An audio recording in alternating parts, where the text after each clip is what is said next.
a math problem for y'all. Y'all are gonna say, oh my God, she's gonna start with math. What two numbers, and y'all can type this in the chat, do you add together to get to the number 9?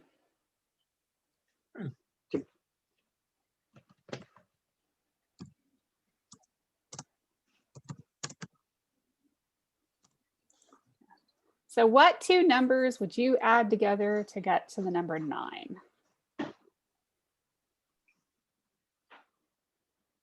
5 and 4, 10 plus minus 1. Yep, 9 plus 0, 5 plus 4, 6 plus 3. Where's my 7 plus 2s or 2 plus 7s? Right? There's lots of ways to get to the number 9, right? So, you know, and as PJ very cheekily reminded us, you can even use negative numbers to get there. I was actually hoping somebody was going to come up with that solution to also point that one out, because that's kind of the point of life. That's kind of the point in business, right? There's no one size fits all in business, in life, in anything. I'll go back a couple of years. You know, I always cheekily laugh when I see one size fits all shirts or one size fits all hospital gowns. When I was at the height of my weight, at over 400 pounds, I would have the hospital or a doctor's office give me a, you know, a hospital gown, and it'd be like, oh, that's great. Covered my left arm.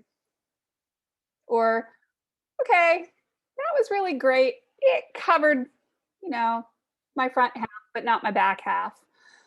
You know, and these things are supposed to be one size fits all, right? How many of y'all have had that one size fits all craziness, like with buying a shirt and having it completely not fit? It either fits like a total tent, or, you know, you can get your left big pinky toe into it, right? It doesn't work. And PJ says, my business thrives on the idea that a one size fits all is nonsense. Absolutely. One size fits all in business, in life, is a complete joke. It's a lie. You know, and it's especially propagated, I think, a lot in the online space. Just follow my simple 3-step process and you're going to make 7 figures. Has anybody heard that? 90 days to a 6-figure business. Yeah, cool. Good luck with that one, right?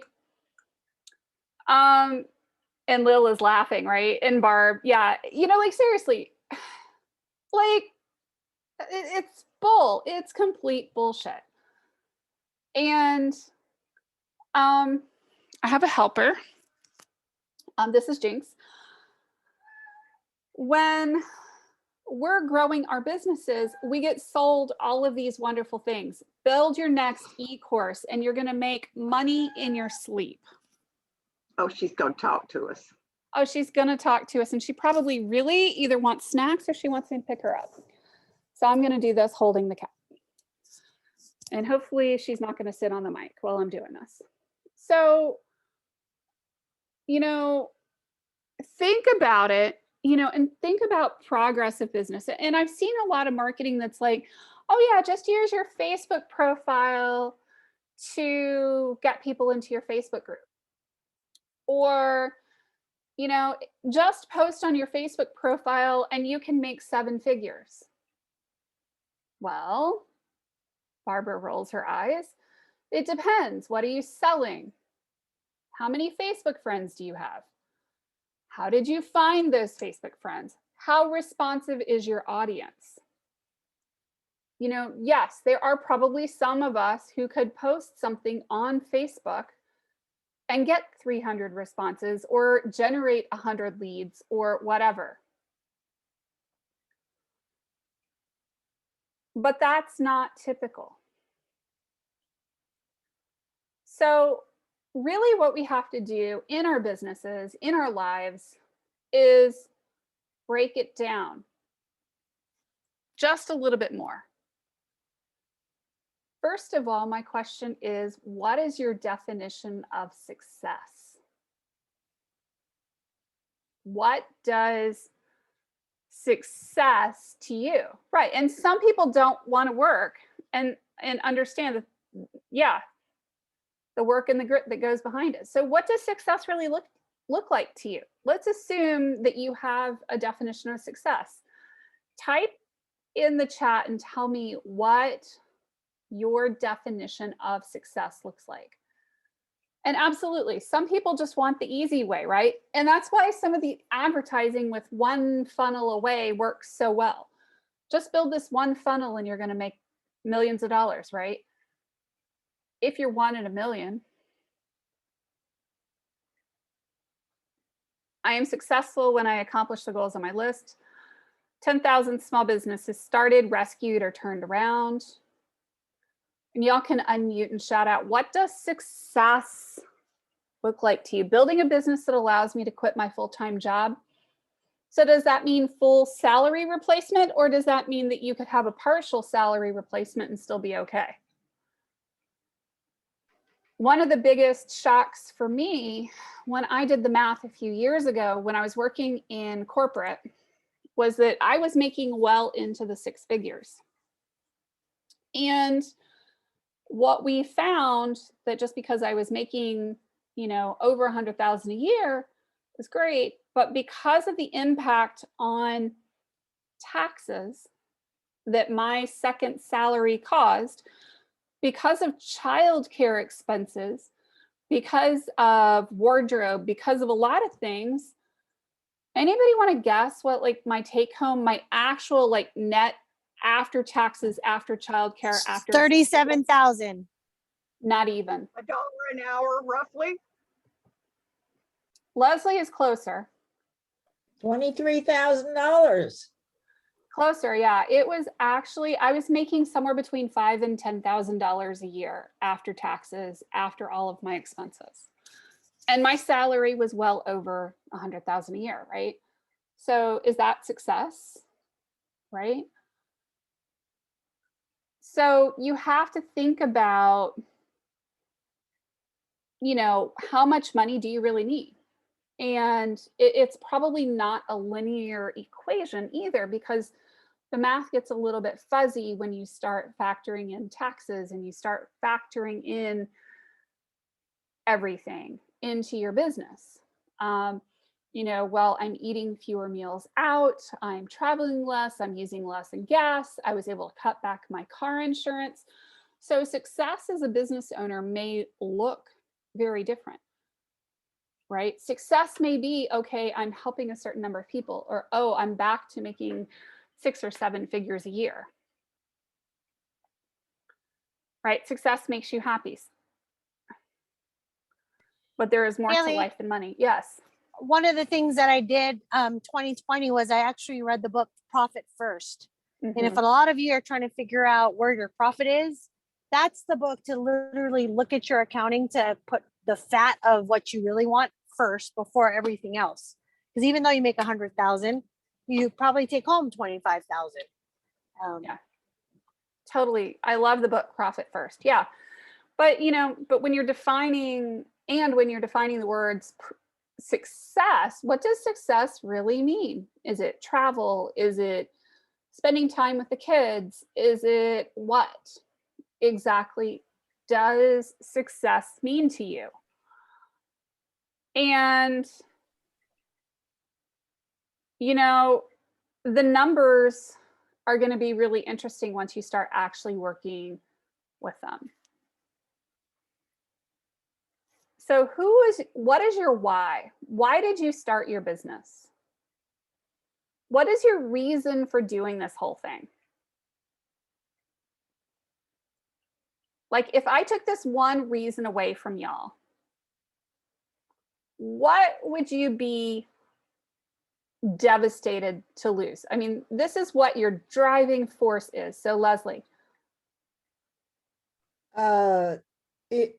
The ability to teach and articulate. If I couldn't do that, I guess I'd find another way, like I write. So the why is, I have this sort of uncanny ability, and I've always had it since I was 12, to take complex concepts and articulate them simply. Plus, I love the stage and speaking. So if you took that away from me, well, I think I'd be fine, actually. I'd find another way to do it. Right. But if you took that one thing away, it would take away most of your reason for doing your business. Absolutely. Yeah. Because the reason I do it is for the people who are ready to hear it, because it makes a huge impact in their results and their life. Right. So that's why I do it. I do it because I know that if you happen to be ready for my work, which is at a mastery level now, and I'm old, right? I've been doing this a long time. Then that's why I do it. For those who are ready for it, it will shift their life. It'll change their life. It'll have you have a happy, healthy, and wealthy mindset rather than a goal. Right. But so the answer here is I'm trying to get to the what is your why, not as what is your business, but like what drives you. What is the one single nugget kernel like of what Giver's drives you? gain. Giver's Haley, if someone took away my ability to give, I would die. That is literally my fiber. That's who I am. That's my nature. That's my culture. If I could not give, it would destroy me. It would cut off your oxygen supply. Yes, I would be dead. Right. Well, you know me. What do you think it is? You know me very well, Haley. What do you think it would be for me? I think that's really, I've heard you say a lot of things, Leslie, but it's the what is your why? What if I took this away, it would cut off your oxygen, Lil. Me? Mm-hmm. I would say for me, I have never enjoyed working in a corporate environment of any kind. It would kill me. If I had to go to an office every day and show up and have somebody tell me what to do every day and do the same thing every day, work in a factory, I don't know how people do it.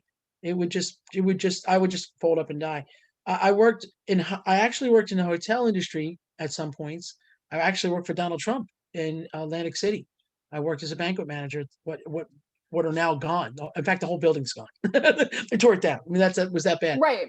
Failure. I mean, what's about failure? It was nothing worse than the failure of what happened there in the hotels he owned in Atlantic City. It was complete failure, and his business acumen was non-existent. So, and I worked, but we had such independence, and that might be why we did what we wanted a lot of the time.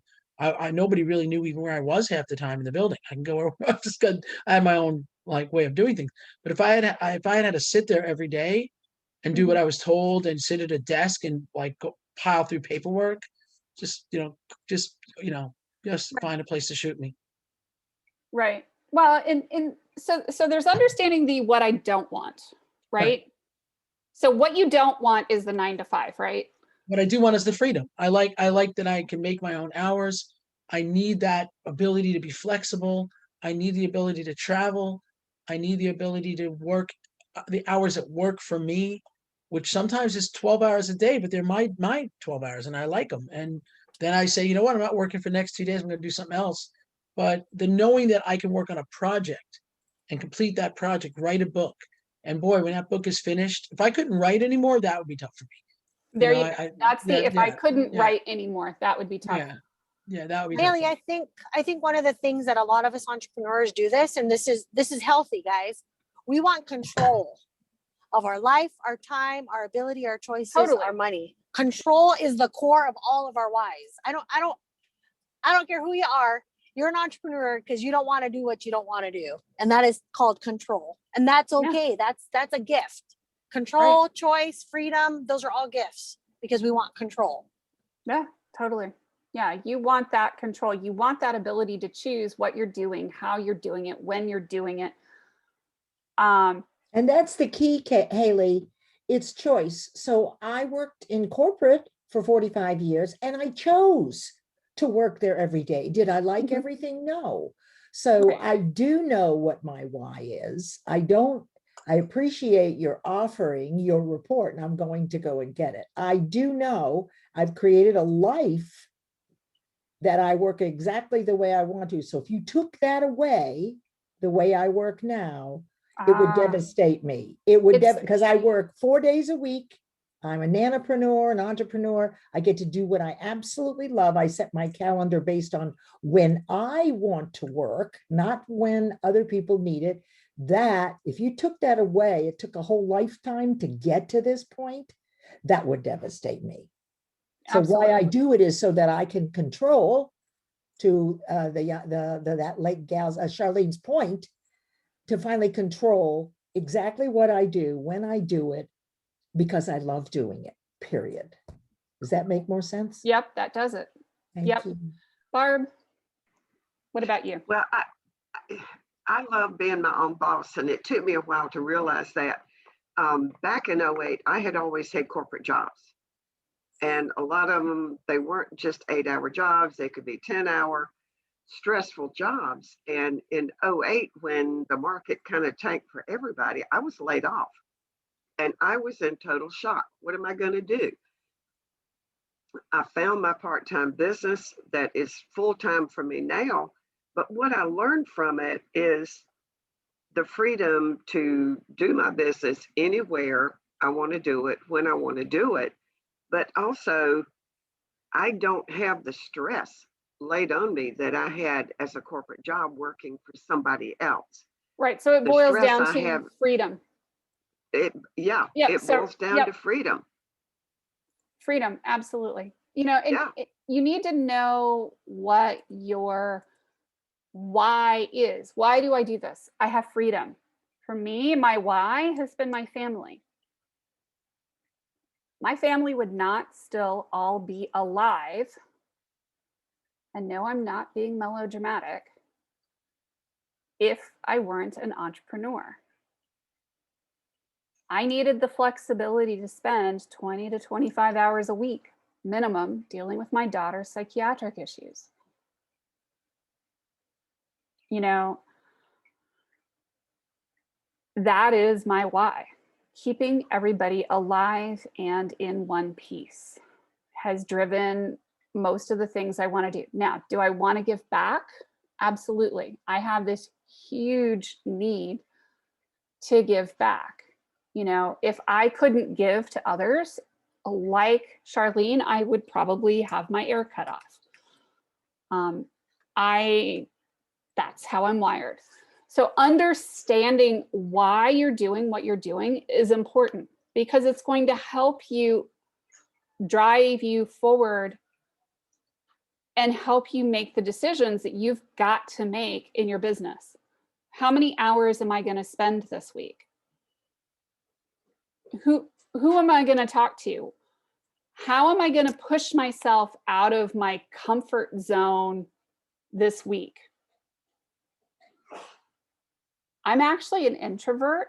So for me to get out and talk to people is nigh on painful.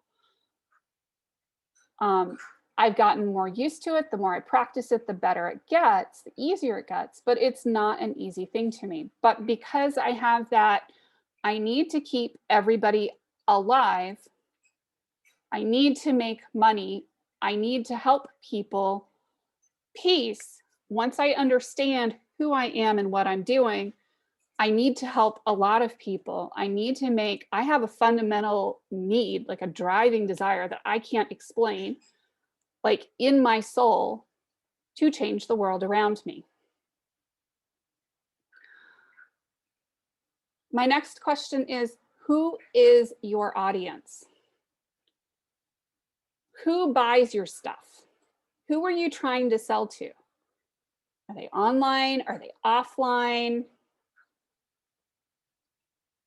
You know, is it a particular segment? Is it attorneys? Is it, you know, certain types of attorneys? Is it certain types of attorneys with a certain mindset? Is it Doctors? Is it acupuncturists? Who is your ideal audience?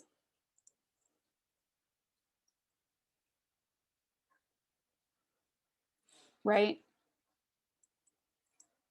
So you've got to know who that online and offline and that ideal audience is for you. One of the things we forget sometimes is that, you know, if we market our business for a particular audience, it doesn't mean that we're excluding everybody else. There's this misconception, there's this fear of loss mentality that we've talked about, that a lot of our speakers have talked about, that we do things in our business because we're afraid we're going to miss out. I'm doing this because I'm afraid I'm going to miss out. I'm doing this because I don't want you to get it. How many of us have done that?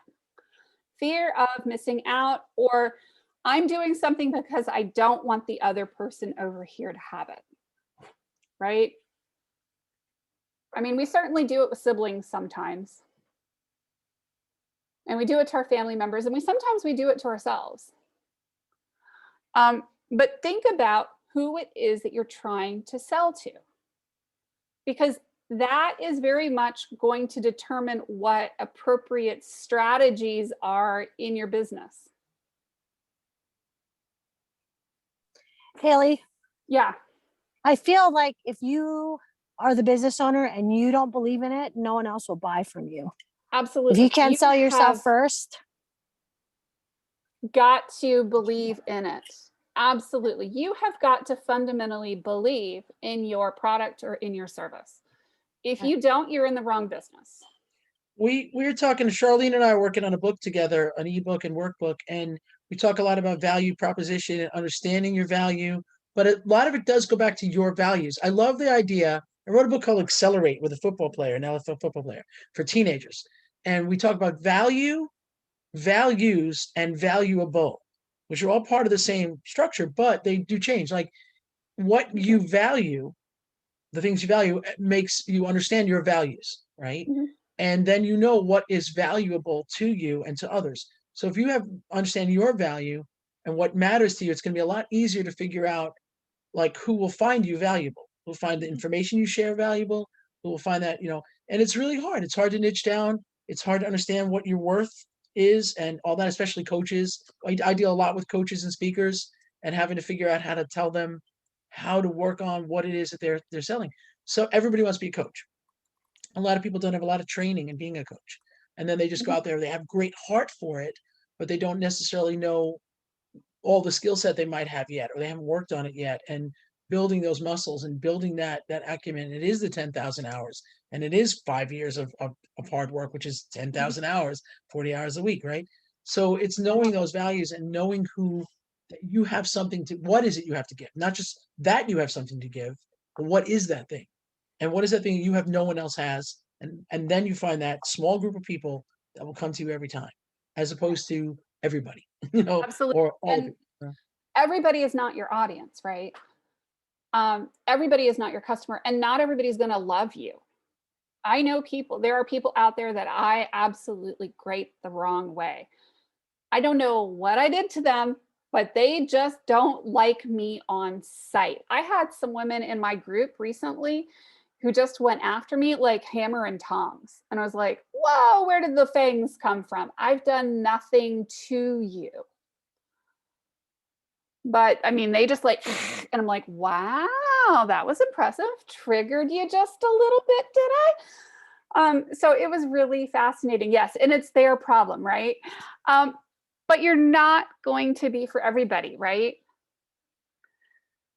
And then the next question I have for you is, what makes you unique? What makes your business unique? I think Haley and Lil and some people on the call will tell you, being as real and authentic as possible is the differentiator. I've told my coaching clients, my CMO clients, if you're not making any money in your business, go get a part-time job to cover the costs, or go get a full-time job until your business is producing it, because there's no way you're going to get what you want if you don't have the money to take care of your basic needs. I've had clients who literally were like, I just needed someone to be honest with me. Yeah. And I'm Go like, drive Uber. I'm going to be, yeah, go do Uber. I mean, there's so many jobs you could do part-time and work on your hustle and then become your full-time. Don't fall into the illusion that when you're an entrepreneur, this is the first thing that's going to happen. You're going to get a $10,000 month. Like, that's just BS. Like, be real and authentic and honest with yourself. If you need $3,000 a month to live and you're not producing that in your business, then it's time to go get a job that will cover your means so that you can do what you really want. Lila's over there giggling. Shar, do you remember that? Shar, do you remember that lady Suzanne Evans cut to shreds? Oh, it was so bad. 500 people on the call, and this lady said, "I need $3,000 by this end of the week, or I won't be able to pay my bills." And she just went, "Get a job." They're like, "What?" She now hang up this call, get off this call, to get off the thing, go right now and apply for 10 jobs immediately because she's not going to get $3,000. Like, what do you want us all to chip in $30 a piece? Like, it's not going to happen. So she was brutal, but it was true. I think what makes me, if you ask me personally, what makes me unique, me. Yeah, me. totally. I bring me every time. People say, what would you, if you could be anybody in the world, who would you be? And do you know what my answer always is? Me. Exactly. I don't want to be anybody else. I love being me. And if you don't like me, cool, don't like me. That's a good thing. I think it's great that a lot of people don't like me. I'm New York type. I went to NYU. I'm from Jersey. I'm Italian.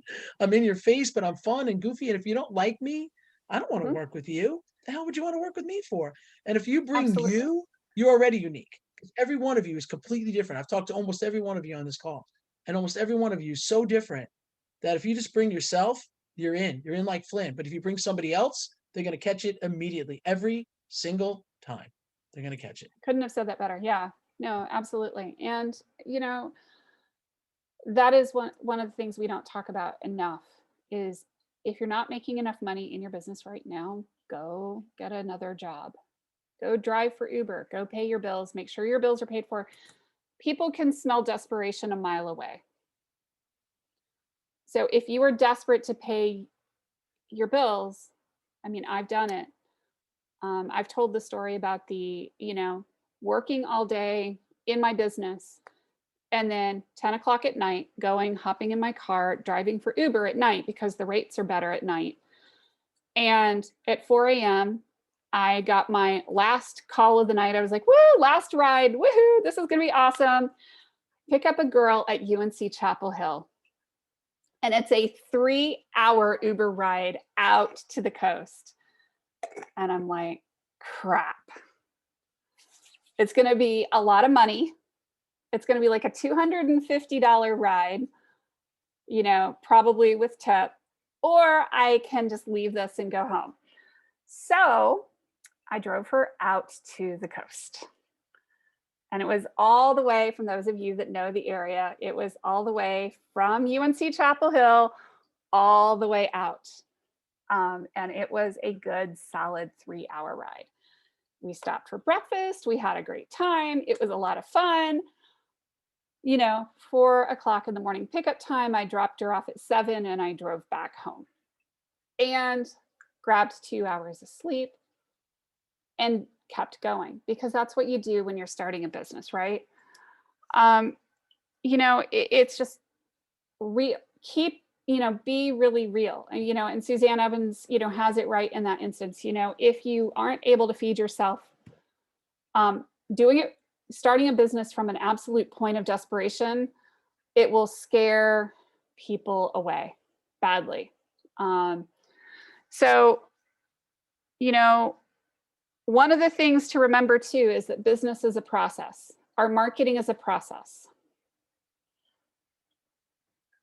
How many people have noticed that Facebook and Google have changed at least 20 times in the last week?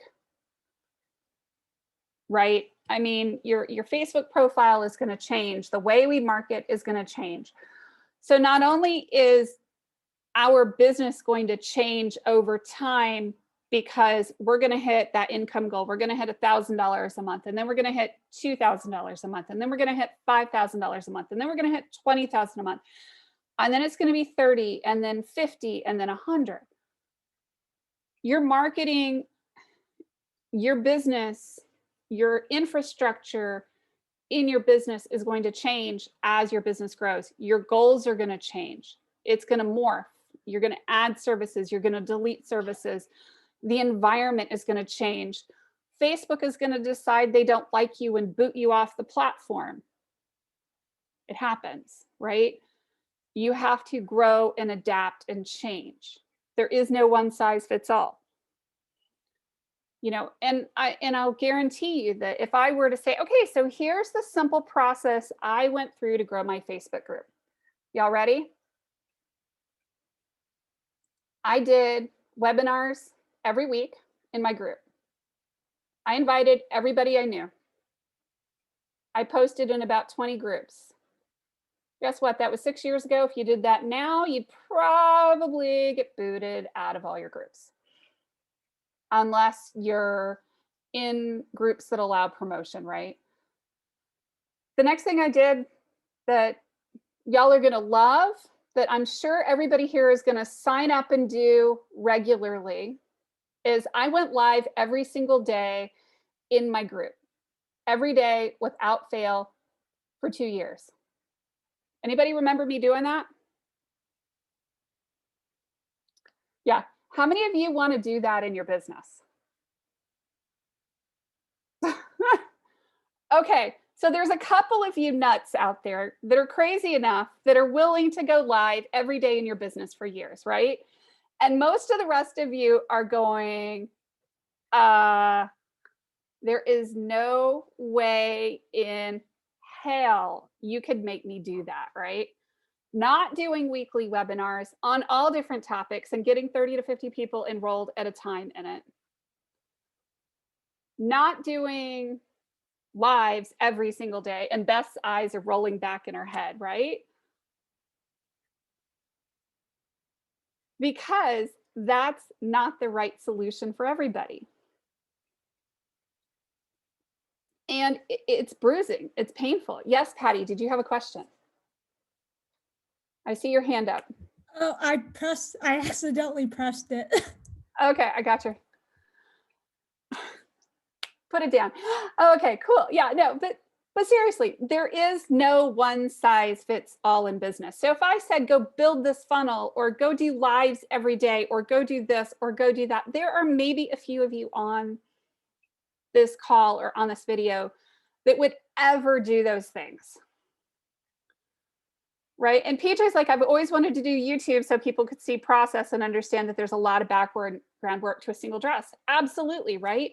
Video is a great way to communicate with people. Facebook Lives takes less brain cells than writing a blog post. But guess what, Patty? There are a lot of people for whom writing is actually an easier form of communication than video.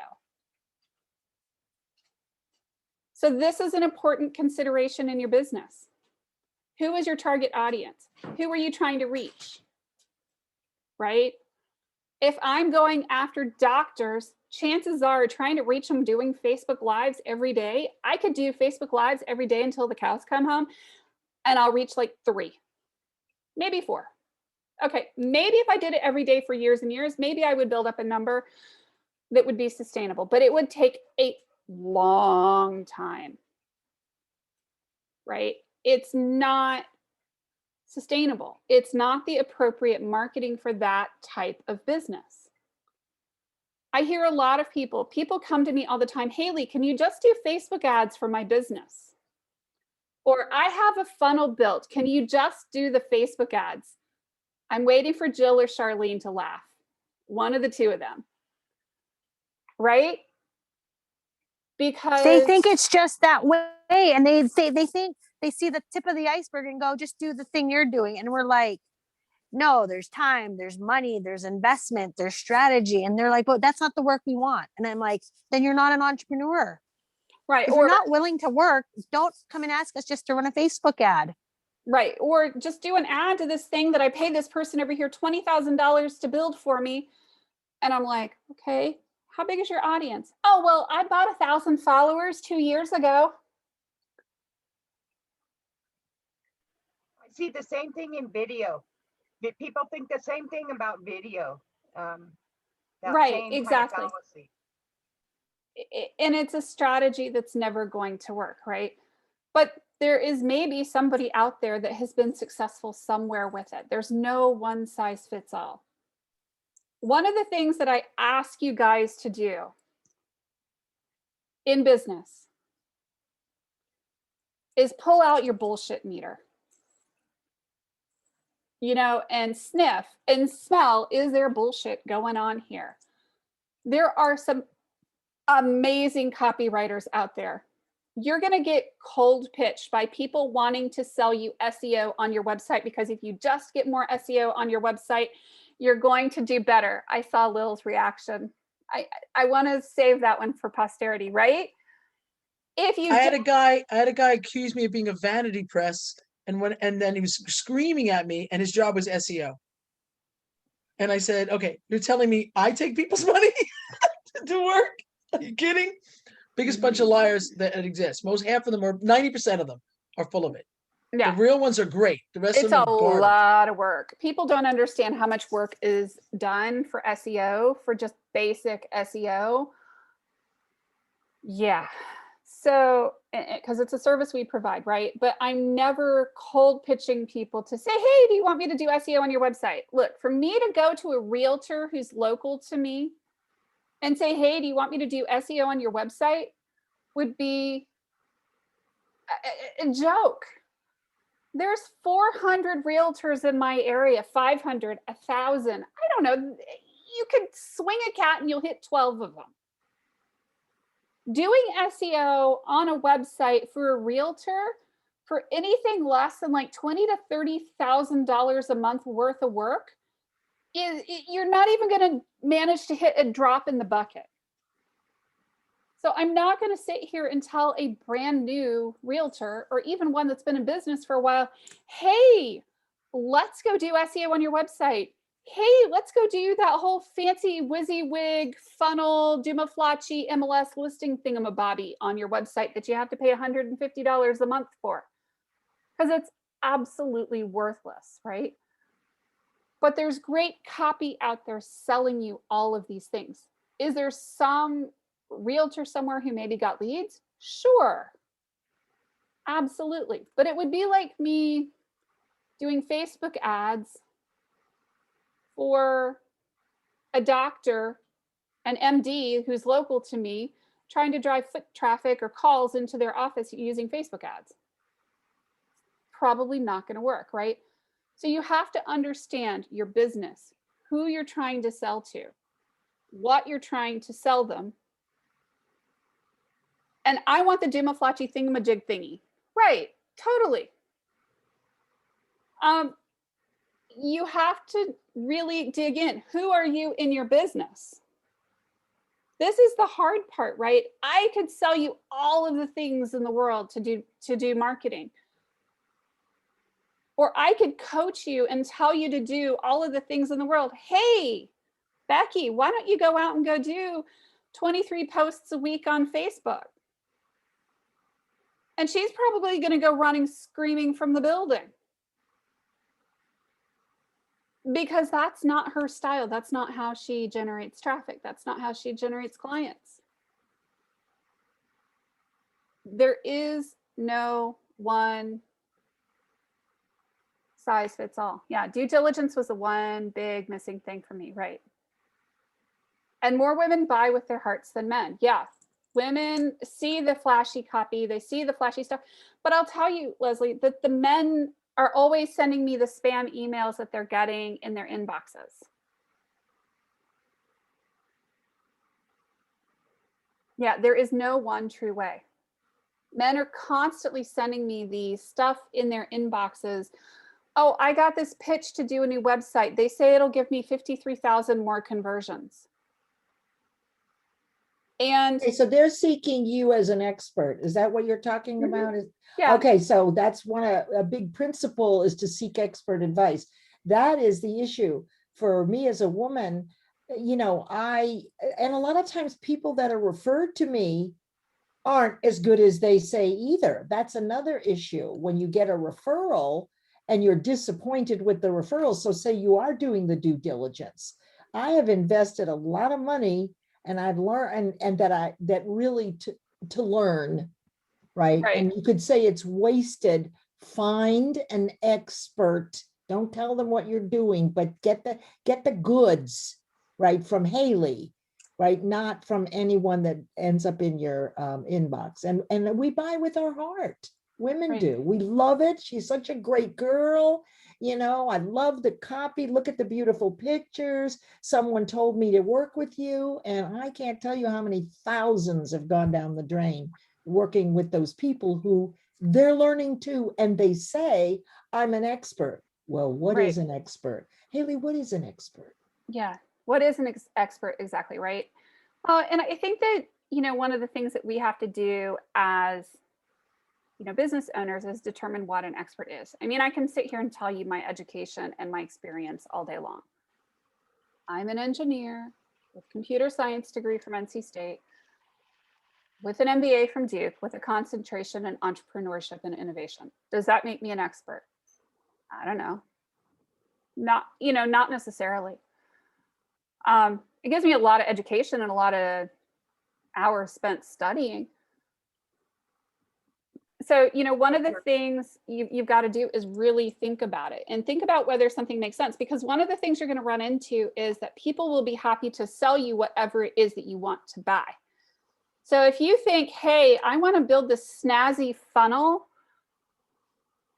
here to send people to my sales page to buy my stuff, and I just don't want to ever have to talk to people, and I'm going to drive traffic to the sales page, you're going to find 99.9% of people are going to be willing to build you that sales page. They're going to be willing to do that Facebook ad for you. And, I've had people come to me and they're like, hey, I want this Facebook ad done here, that, or the other. And I'm like, okay, it doesn't seem like such a bad idea. I'm willing to try it, but this may or may not work. Charlene has got like serious thoughts here. It's a process. There's no one size fits all, but I can tell you that there are certain things that don't work, but it's very situational. It's very conditional. The two best words that I got out of that 2 years of pain and suffering for my MBA were, it depends. It just all depends. Lil. I have a question. Maybe you can help me with, Haley. We're having a dilemma. We have a client, he's writing a book and we're editing the book, and he's going to take it to Scribe because he wants to spend a lot of money to get it published. That's fine. They're going to charge him 12 grand. But he has 40,000 followers on Instagram. Mm-hmm. He bought them. Yeah, and my kid was working with him to try to clean it up and help him, get on podcasts. We're trying to get him interviewed. He's an interesting guy. He's got a big mess in his hands, but she's trying to convince him to stop letting this guy keep working with him. There, 35,000 of them are Russian bots. There's nobody there. They're all Russian. They're all from Russia. They have Russian names, and none of them are actually have any profile. Like they have like 2 followers, or they're not following anybody. And we can't convince him to stop, and he keeps adding them. And we take away a bunch, and the guy adds more. So, do you have any good words of advice here to tell him? Like, how do I get him to stop? He just, people want to see the Scribe wants to see I have 40,000 followers. They don't care who they are. They should care who they are. None of them are real. Well, so this is that balance, right? They're going to look at your engagement numbers, and your engagement numbers are going to suck because you've bought followers.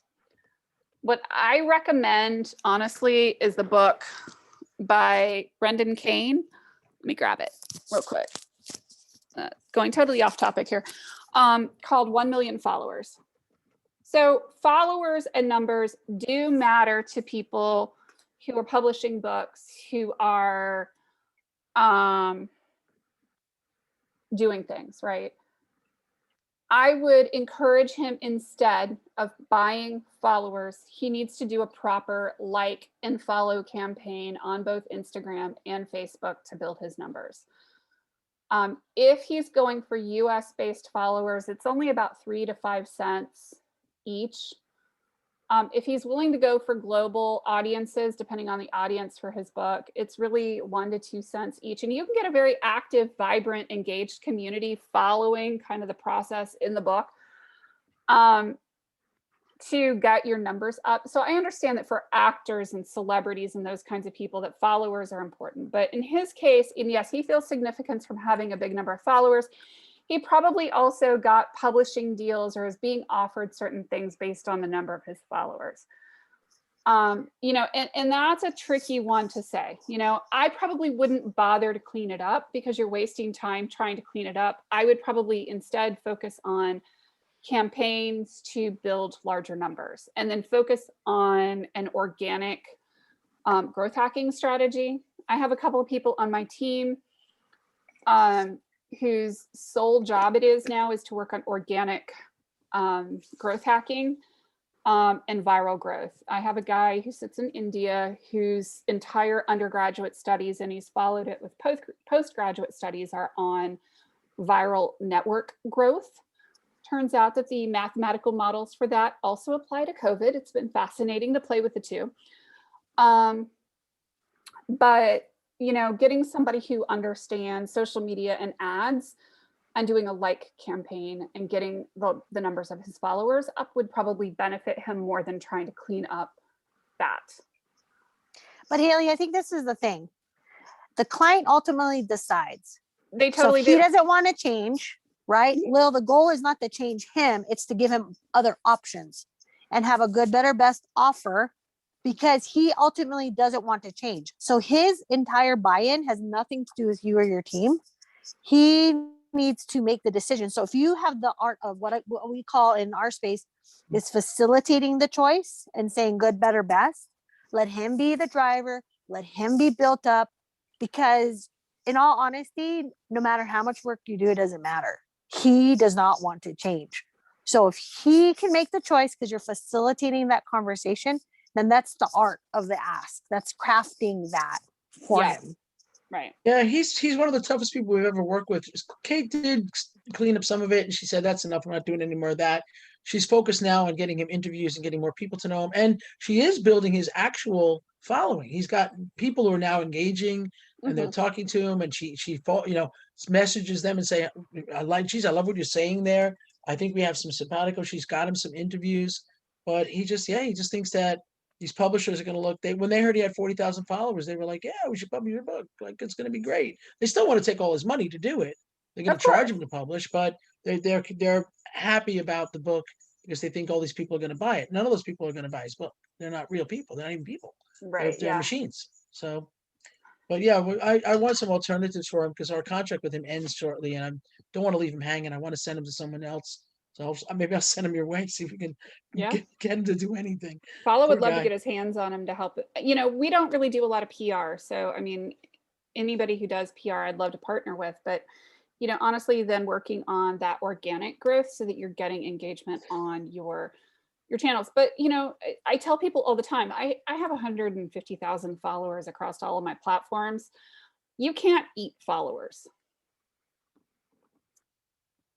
You know, you just can't, you know, and so numbers are great, but, you know, they don't make your butt look big or small or whatever.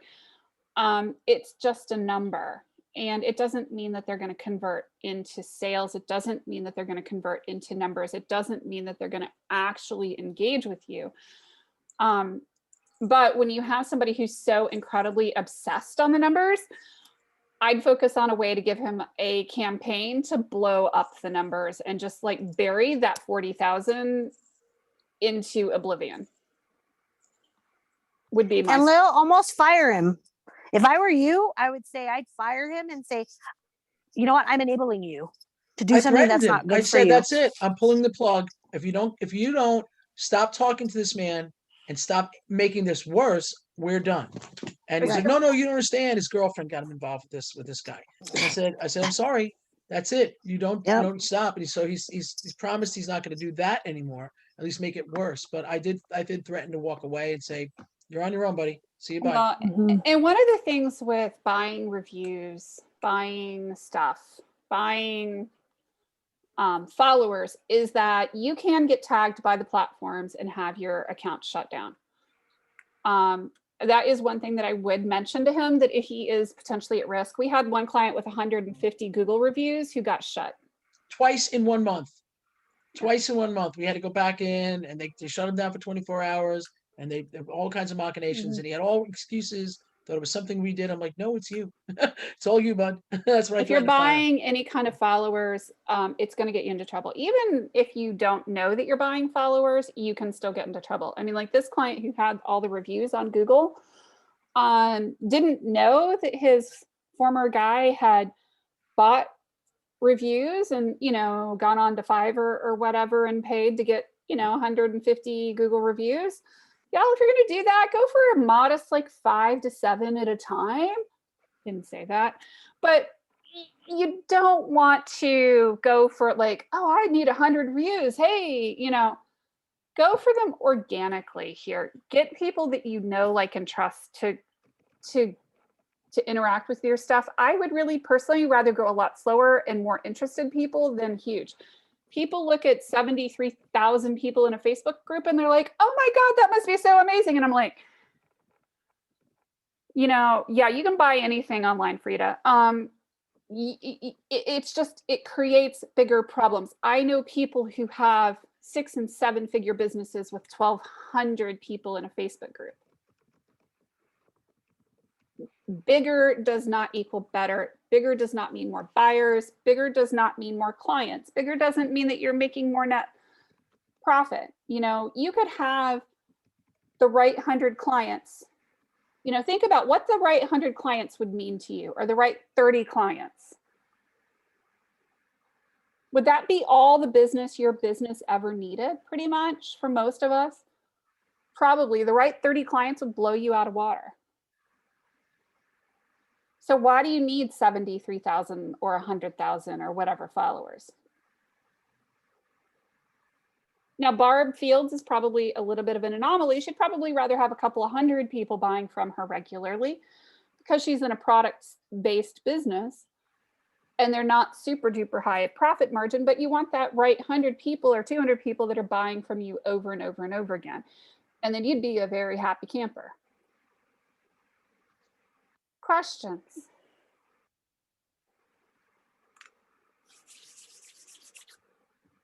No one size fits all. Anybody that tells you that is lying through their teeth.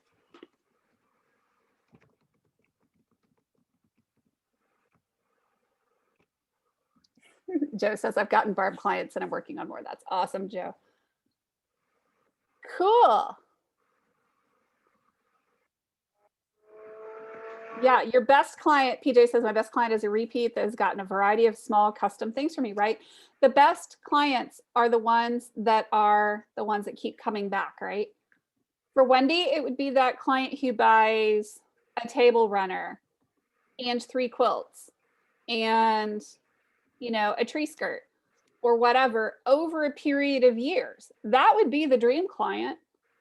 You get 5 or 10 of those, you know, with a few, you know, people doing gifts and, you know, Christmas tree ornaments and some other stuff, then suddenly you've got a business. That's not tens of thousands of clients. It took me a number of years to figure out that one person had that answer and that I just needed, that copy, this is what I need and I'll get where I want. It took me 2 years to stop doing that and realize that, no, I have what I need and I can get more of what I need, mostly free. And the people I'm involved with will help me get where I need to be. And it's on me. Totally. Yeah. Yeah. And it's interesting, you know, one of the things that we haven't really emphasized as much, but we have throughout this whole event is the power of human connection. The right 20 people in your network or the right 30 people in your network, you know, will make every bit of difference to your world. A lot of times we're off chasing the funnel, the website, the Google My Business, the SEO, the Facebook ads, the Google ads, the display ads, the videos, the things. And we forget to stop and talk to people as if they're actually people who have real feelings and who are, you know, feeling, being human beings. When I say network, I mean people, not necessarily clients or coaches. Connect to people for the sake of connecting to people. I will tell you, part of my own journey in the last 5 years is that the connecting to people just for the sake of connecting to people saved my life, saved my child's life, saved our entire family's life. And how is it that you're going to be like, how is that possible? Well, I met my personal trainer who kicked my butt, who I've now been working with almost 3 years, and I've lost 175 pounds with his help and with the help of bariatric surgery. I just connected for the sake of connecting. I met a whole series of people who helped me get legal guardianship over my daughter, helped me understand and navigate through the mental health system, helped me keep her hospitalized, helped me get her into the right hospital, helped me jump through flaming hoops in a way that is unimaginably complex to get her into the correct hospital with the correct social worker, with the correct doctor, to then ask for a neuropsych evaluation, to ask for a particular funding program, to then ask for a particular emergency slot waiver, and then to ask for a particular set of care providers on top of that. I would have never done that without other people giving me that information, because Lord knows that wasn't available on the internet. I couldn't just Google it. The networking has literally saved my life, and it's brought me a ton of clients. So it's been really cool, because the more people that know about you, that know you personally, that feel that relationship with you. And Leslie says, now write a book to help others navigate the system, please. I'm working on it. I've actually been meeting with state senators and local county commissioners, and a lot of other families that have issues, to really understand the policy changes that need to happen, and Awesome. research and other things that need to happen. But my family is literally still alive because of the crazy networking stuff. Not because I figured out the solution, but because other people told me what it was. And oh, by the way, I 20x'd my business in the meantime. So connect with people for the sake of connecting. Little things. Is Diane, that all? is that all? Is that all? That's all. Well, what you said a couple minutes ago is to make people feel like people, you know, pay attention to the people. And that's why I teach businesses, you know, if you're into relationship, I mean, if you look at relationship marketing, you can touch these people several times a year, and a real touch, and say nothing more than, I'm thinking of you, I care about you, I'm so sorry you lost your pet, I'm sorry your parent passed, congratulations on this. They will remember how you make them feel much longer than they'll remember what you do. Here, here. And you make them feel good, and they're going to come. Yep, absolutely. People remember how you made them feel. At the end of the day, it all boils down to the human connections and the relationships. So with that said,